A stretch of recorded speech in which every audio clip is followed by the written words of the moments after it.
मंचस्थ विभूतियाँ एवं सभागार में उपस्थित सभी सम्मानित विश्वविद्यालय परिवार के सदस्य, कुरुक्षेत्र की इस भूमि पर आपका अभिनंदन वंदन करते हुए मैं स्पंदन महसूस कर रहा हूँ।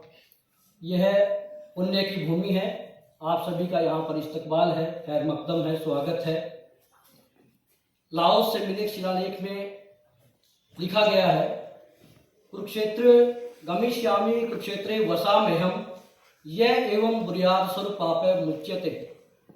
यदि हम इस बात का अपने मन में एक संकल्प लेते हैं कि हम कुरुक्षेत्र जाएंगे, गमन करेंगे या वहां पर बसेंगे, ऐसा सोचने भर से पापों से मुक्ति मिल जाती है। ये कुरुक्षेत्र की महानता का उल्लेख है।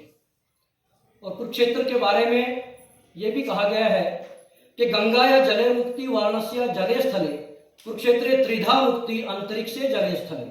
गंगा के जल में मुक्ति है, वाराणसी के जल और थल में मुक्ति है, कुरुक्षेत्र के अंतरिक्ष जल और थल तीनों में मुक्ति है। जब कुरुक्षेत्र में इस कार्यक्रम की रूपरेखा बनी तो बहुत से लोगों के जहन में ये सवाल कौंधा कि आखिर कुरुक्षेत्र क्यों। ये सवाल सिर्फ आपके ही जहन में नहीं था। जब महाभारत की युद्ध की पूरी पटकथा लिखी जा चुकी थी उस वक्त भी ये सवाल आया था। जब विदुर, कृपाचार्य, गुरु द्रोण, तमाम जो लोग थे जिन्होंने युद्ध को टालने के प्रयास किए और वो विफल हो गए, तो उस वक्त उन्होंने श्री कृष्ण के सामने कहा कि भगवान इतना बड़ा नरसंहार होगा, इन लोगों की आत्माओं की मुक्ति कैसे होगी? आपने इसके बारे में सोचा है क्या? तो भगवान श्री कृष्ण ने मुस्कुराते हुए कहा कि हाँ। तो उन्होंने कहा कि युद्ध कहाँ होगा? पांडवों और कौरवों ने तुरंत ये कहा कि युद्ध हस्तिनापुर में होगा, इंद्रप्रस्थ खांडवप्रस्थ की लड़ाई है, यहीं पर लड़ी जाएगी, यही निर्णय होगा। लेकिन भगवान श्री कृष्ण ने कहा कि युद्ध कुरुक्षेत्र में होगा।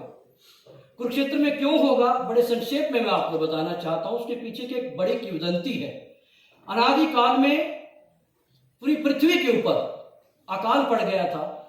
लोगों ने एक दूसरे को मारना काटना शुरू कर दिया था और अनाचार फैल गया था, व्यभिचार फैल गया था, अन्न नहीं था, जल नहीं था। तो ऐसे में राजा कुरु यहाँ के राजा हुआ करते थे। वो बड़े प्रतापी और बड़े तपी राजा थे, तपोनिष्ठ थे। उन्होंने भगवान शिव का नंदी और यमराज का भैंसा उधार लिया और एक सोने का रथ बनाकर इस जमीन को जोतना शुरू किया। भगवान विष्णु प्रकट हुए। उन्होंने कहा कि हे राजन, क्या कर रहे हो? तो राजा कुरु ने कहा कि मैं हल जोत रहा हूं। उन्होंने कहा कि धरती के ऊपर तो अकाल है, न जल है, न बीज है, क्या करोगे? उन्होंने कहा कि मैं धर्म की खेती करूंगा क्योंकि धरती के ऊपर अधर्म हो चुका है। तो भगवान विष्णु ने परिहास किया। उन्होंने कहा कि धर्म की कोई खेती होती है क्या? उन्होंने कहा हाँ। उन्होंने कहा कि धर्म का बीज कहां से लाओगे?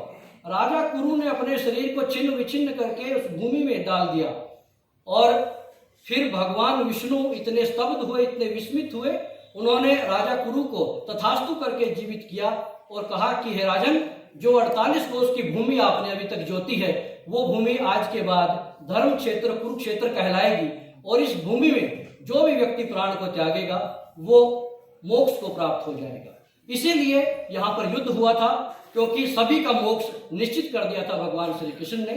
और आज जो अकादमिक महाभारत के लिए आप यहाँ पर इकट्ठे हुए हैं, इसमें कौरव जो है वो बेरोजगारी है, अकुशलता है, GER की जो कमी है, ड्रॉप आउट है, ये सारी चीजें कौरव हैं और आप लोग पांडव हैं और हमारे श्री कृष्ण हमें यहाँ पर लेकर के आए हैं उनका समाधान करने के लिए और एक नया सिद्धांत प्रतिपादित करने के लिए। माननीय कुलपति जी की जो चेतना है, जो उनके संकल्प है, जो उनका दृष्टिकोण है, चीजों को देखने की जो उनकी एक दृष्टि है, वो सारी चीजें और हमारे कुल सचिव महोदय का जो विनय है, जो उनकी शीलता है, ये सारी चीजें भगवान श्री कृष्ण का प्रतिनिधित्व करती हैं और हम सब पांडव हैं। और निश्चित तौर पर इन्हीं कामनाओं के साथ मैं अपनी वाणी को विराम देता हूं कि इस महाभारत में एक अच्छा मंथन निकलेगा और विजय आपकी हो।